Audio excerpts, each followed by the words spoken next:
So, version 3.6 of Honkai Star Rail is right around the corner, and a lot of people have one big question in mind. How many free pulls are we actually getting this patch? And more importantly, will it be enough to secure either March 7th's Evernight form or the brand new Dan Heng? That's exactly what I want to break down today. I'm going to go through every single source of Stellar Jade and free passes in 3.6, explain how it stacks up, and give some context from past patches so you know what to expect. And of course, I'll throw in some personal insights. Because let's be real, planning pulls is half the fun of this game. The Hysolins and Kafka banners are finally coming, and you can save up to 25% on these banners at lootbar.gg. Here, I can buy 3,280 Oneiric shards for $40, while it costs $50 in-game. I just enter my UID and select a server. I received the shards right away on my account. Besides Honkai, you can also top up in Genshin. Lootbar has over 100,000 satisfied users and also supports PS5 and Xbox top-ups. I regularly use Lootbar for my giveaways, so I can personally recommend it. Use my link in the description for an additional 10% discount. The foundation of every patch is daily training. Across the 6 weeks of version 3.6, that adds up to 2,520 Stellar Jade. It doesn't sound flashy, but this is the backbone of free-to-play income, steady, reliable, and basically guaranteed as long as you log in. On top of that, there's the Gift of Odyssey login event. If you've been around for a while, you already know how this works. Just log in for 7 days during the patch and you'll get 10 special passes, which is worth about 1,600 Stellar Jade. Combine that with the shop resets in October and November, and that's another 10 special passes plus 10 regular tickets, again translating to roughly 1,600 Stellar Jade value. And let's not forget about the regular maintenance compensation. 2 maintenance periods across this patch equal 600 Stellar Jade straight to your inbox. It's small, but it adds up. One of the more overlooked sources is the weekly simulated universe reset. Over 6 weeks, that's 1,350 Stellar Jade plus 6 special passes. Honestly, SU feels like one of those systems where Hoyoverse really wants to reward consistent play. It's like a steady drip feed, and it's not something to skip. Then there's the World Shop tied to Trailblaze level. For this version, you can squeeze out 150 Stellar Jade and 1 ticket if you've hit the right milestones. And speaking of progression, new missions this patch are estimated to hand out around 800 Stellar Jade, while new achievements add about 275 Stellar Jade.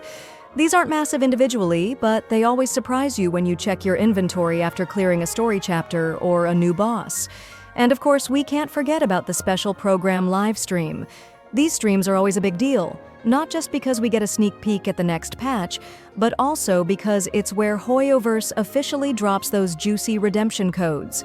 For version 3.7, we'll get the standard 3 codes, each worth 100 Stellar Jade. So that's a clean 300 Stellar Jade total. But here's the thing.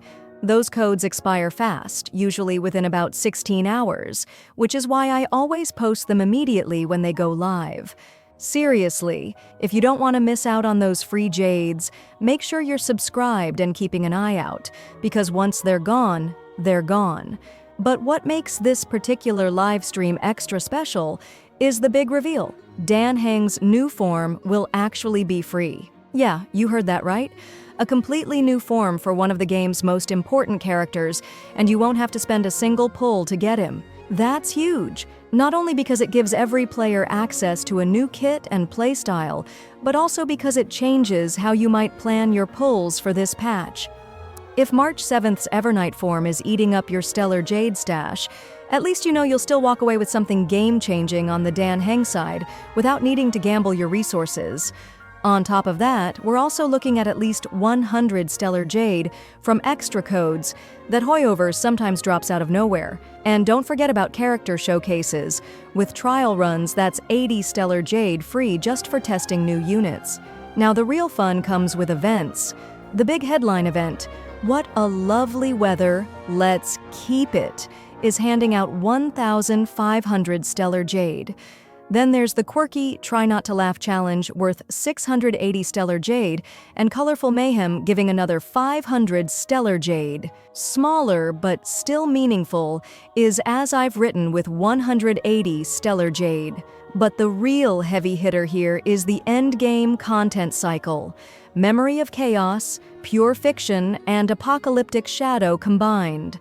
Together, they account for 2,400 Stellar Jade this patch, but that's only if you can actually clear the hardest stages. If you're new or still building teams, this part may vary a lot, and that's something worth keeping in mind. Finally, the Divergent Universe update adds a little extra at 640 Stellar Jade, while the addition of a new map brings another 800 Stellar Jade through exploration and chests. So if we add everything together, what do we get? For free-to-play players, that's around 16,075 Stellar Jade total, which translates to roughly 100 pulls when you factor in all the free passes. If you're running with the Express Supply Pass, the total jumps to about 19,855 Stellar Jade, or 124 pulls. And if you're going all in with both Express Pass and Nameless Glory, then you're sitting pretty at around 21,175 Stellar Jade, or 132 pulls. Now, obviously, not every source is perfectly equal. Some of these are guaranteed like dailies and maintenance, while others depend on how much endgame content you can clear. But either way, the numbers look pretty solid. Looking at historical patterns, this is very consistent with what we've seen across the past few versions. Each patch usually hovers around that 95 to 105 pulls for F2P range.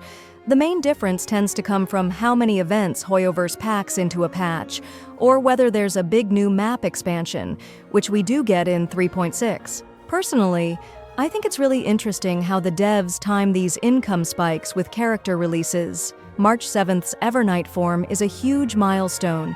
She's the game's poster girl, and giving her a brand new form feels symbolic. Pairing that with another Dan Heng variant is basically Hoyoverse saying, yes, this is the time to spend. So it's no coincidence that we're getting a pretty healthy stash of pulls this patch. Of course, whether 100 pulls is enough is another story. Based on past banner luck, it's still possible to lose 50/50s or get unlucky with constellations and signature light cones. But it does give you a fighting chance, especially if you've been saving from earlier patches. So, the big picture, version 3.6 is handing out just about 100 free pulls for F2P, and up to 132 if you're spending on passes, and Nameless Glory. Enough for March 7th's Evernight form? Maybe. Enough for Dan Heng? Possibly. Enough for both? That depends entirely on your luck, and maybe whether you've been hoarding instead of pulling on side banners. But now I want to hear from you. Are you saving for March 7th, Dan Heng, or maybe both? Do you think Hoyoverse is being generous enough this patch compared to what we've seen in the past? Drop a comment down below. I'd love to see how you're planning your pulls. And of course, if you want more breakdowns like this one, make sure to subscribe so you don't miss future updates. Version 3.7 is already shaping up to be just as hype, and we'll be covering all of it here. Save up to 25% on the current banners at lootbar.gg. All you need is your UID and server. The link is in the description.